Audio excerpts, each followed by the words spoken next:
জীবনে চলার রাস্তা যদি মসৃণ হয়, অর্থাৎ খুব সহজেই যদি সেই রাস্তায় চলতে পারেন, মানে আপনি যদি খুব সহজেই টাকা পয়সা ফ্ল্যাট চাকরি ইত্যাদি পেয়ে যান, আর পরিশ্রম যদি সেরকমভাবে কিছু করতে না হয়, তাহলে আপনি মনে করবেন যে আপনি একদম ভুল রাস্তায় যাচ্ছেন।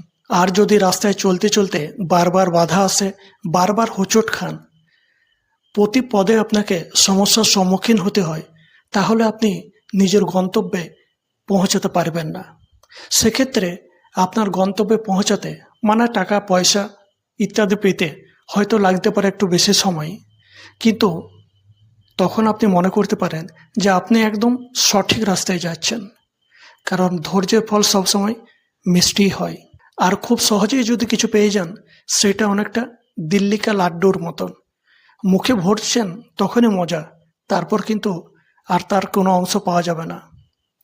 আর যেটা ধৈর্যের সাথে পাবেন, তার গুরুত্ব কিন্তু অনেক দিন পর্যন্ত থাকবে। সেরকমই লোকে যদি আপনার নিয়ে সবসময় ভালো কথা বলে, আপনার প্রশংসা করে, তাহলে বুঝতে পারবেন আপনি ভুল রাস্তায় হাঁটছেন।